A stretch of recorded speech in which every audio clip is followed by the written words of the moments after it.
Hello everyone, my name is Kyle Houck and I'm going to be giving a speech on fossil fuels and how we can solve the issues that they are causing in the environment. Fossil fuels over the past decade have had an enormously negative effect on our atmosphere and are beginning to build actual holes in the ozone layer, which is why we are starting to have so many issues with icebergs melting at the North and South poles, and the global warming is at an all-time high.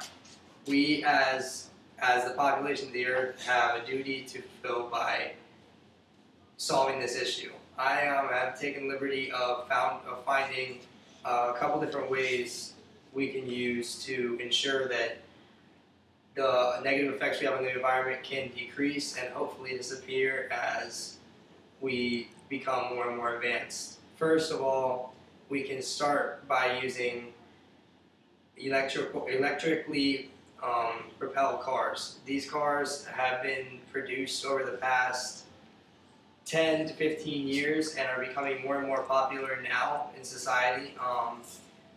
You can driving down the road. Most cars are obviously still propelled by fossil fuels, but more and more are starting to be electrically propelled cars. Some examples are the Tesla motor cars and Fisker cars. I did research on both of these cars on their websites and multiple other websites, but on Tesla it shows that people can use on average $600 less a month by switching to an electrically propelled car because of obviously the ability to cut gas costs, not having to pay for gas. This is extremely important both for the environment because we won't be burning so many fossil fuels, and the more people who drive electrical cars such as a Tesla, the less we have to worry about the fossil fuels being burned, and also it saves people a lot of money. $600 a month definitely adds up and can save everyone a lot of money. Fisker also has a lot of material on the alternatives of an electronically propelled car, such as the fact that you can travel now in electrically propelled cars over 200 miles, which was one of the big issues before, being that you couldn't really travel far on a one battery charge, but now you can. Secondly, we can walk and use bikes more in today's society, being that our society is so amazed by and infatuated with working out and becoming fit.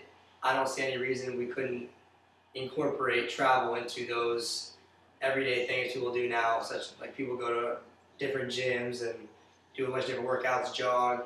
Why not jog to where you're going as opposed to jogging a mile around the track and wasting fossil fuels to get back and forth from that track and back and forth wherever you're going? You could completely cut that out by just once a day walking or using a bike to go wherever you're trying to go. This would obviously save a lot of money and also save the fossil fuels and the fact that we'd be using absolutely no cars or no vehicles at all, and also the money saved on the gas would be tremendous. Another major issue that we're having that has nothing to do with transportation is the way we dispose of our garbage. Now, garbage waste disposal companies often burn the garbage that is not used to recycle, which doesn't seem like a big deal to most of us just because it's gone, doesn't matter how it goes, but all of this waste is actually causing more of an issue in the ozone than the cars themselves are causing, being that they are larger clumps of burned fossil fuel, and also these are all day you have these pieces of garbage being burned, and it's caused this is where we've seen the largest leap in global warming over the past couple of years, is in the large amount of garbage burning we're doing. Lastly, the garbage burning is really causing an issue financially for a lot of people, being that we're having to reproduce all of the plastic and all of the paper, everything we use. We're having to produce that double instead of just recycling these products.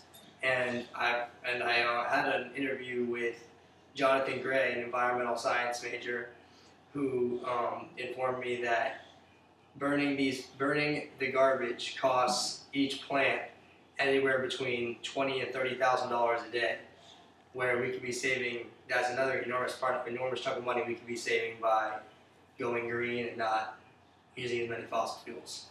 Thank you very much.